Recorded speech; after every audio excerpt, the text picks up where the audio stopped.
En primer lugar vamos a hablar de la anotación one-to-many. En las anotaciones de este estilo, tanto en la one-to-one, como en la one-to-many, como en la many-to-one, siempre lo que hay al otro lado del to, lo que hay a la izquierda del to, en este caso one, hace referencia a esta entidad, ¿vale? Al autor, es decir, one es el autor porque está a la izquierda del to, mientras que lo que está a la derecha, el many, hace referencia al otro lado, es decir, en este caso one-to-many lo que nos dice es que tenemos un autor para many libros, para múltiples libros. Mientras que ahora en el otro lado de la relación haré que este autor sea de tipo many to one, porque se supone que muchos de estos libros van a corresponderle a un autor. ¿Vale? Vamos a empezar viendo qué anotaciones tenemos a nuestra disposición en el one to many. Tenemos el cascade, que básicamente lo que nos viene a decir es si lo queremos hacer en cascada, un poco como lo que veíamos anteriormente. Tenemos el fetch para indicarnos cómo queremos hacer el fetch. Pistas si no decimos nada. En el caso de las relaciones one-to-many, el fetch por defecto es lazy por el tema del ahorro de recursos. Mapped by, que ahora veremos cómo lo utilizamos porque lo necesitamos para poder hacer la conexión bien. Y luego tenemos removal y target entity, que tampoco son tan habituales, pero que ahí están igualmente.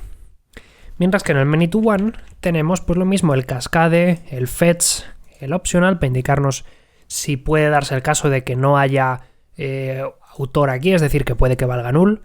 Y luego también target entity, que viene pues para cuando necesitamos especificar el objetivo de una clase, es decir, a qué entidad se corresponde por si no correspondiese al propio tipo, ¿vale? Entonces nada, vamos a empezar definiendo uno de los lados de la relación. En el caso del one-to-many, en este caso el autor tiene varios libros, por lo tanto, lo que vamos a buscar es que de alguna forma la tabla autores quede limpia, como estáis viendo aquí, ¿vale? La tabla autores le da igual a los libros. La relación se encuentra principalmente en la tabla libros, así que aquí lo que vamos a hacer es indicarle a many to one simplemente que, en el one to many me estaba equivocando de pestaña. Le vamos a decir aquí qué libros tiene que agrupar, pues aquellos libros donde el autor sea igual a this, ¿vale? Tan simple como eso. Así que yo lo que hago aquí es decirle sobre todo cuál es el campo de la clase libro, porque es la que está al otro lado de la relación, que define qué autor va asociado con cada libro, porque esto es lo que necesita JPA pues para poder determinar esto.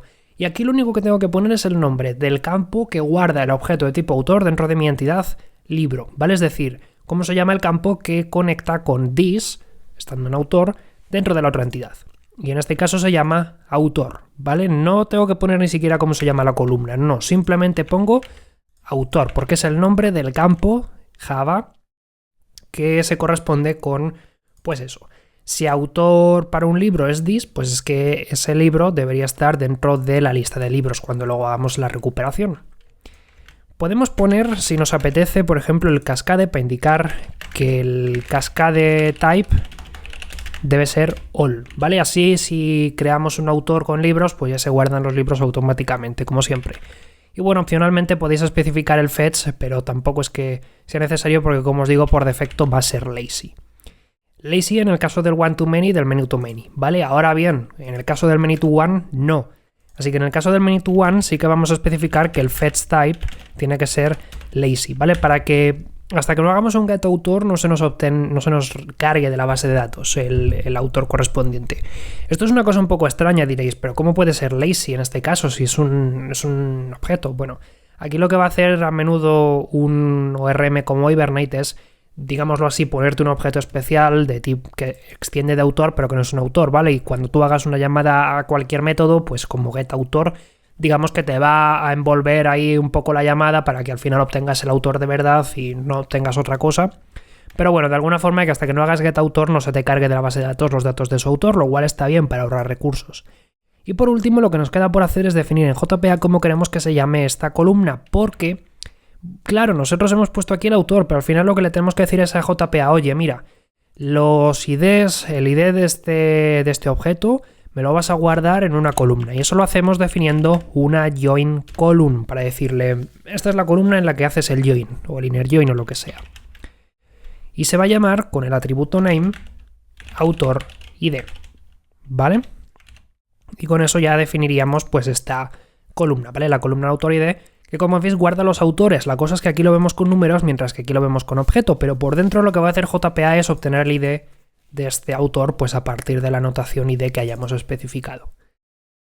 Nos quedaría por hacer la prueba para ver que todo funciona bien, pero eso lo voy a dejar en el siguiente vídeo para que no se me haga demasiado largo. Espero no haberme dejado por aquí ninguna cosa. Quiero decir, no quisiera yo poner aquí en el toString los autores, porque aquí en el libro, o sea, quiero decir, no quisiera poner en el toString los libros que ha escrito este autor, porque en el libro ya ha puesto el autor y tendríamos un bucle infinito del que no saldríamos fácilmente. Pero bueno, vamos a probar ahora que lo de los autores funcione bien y os cuento más cositas y errores comunes.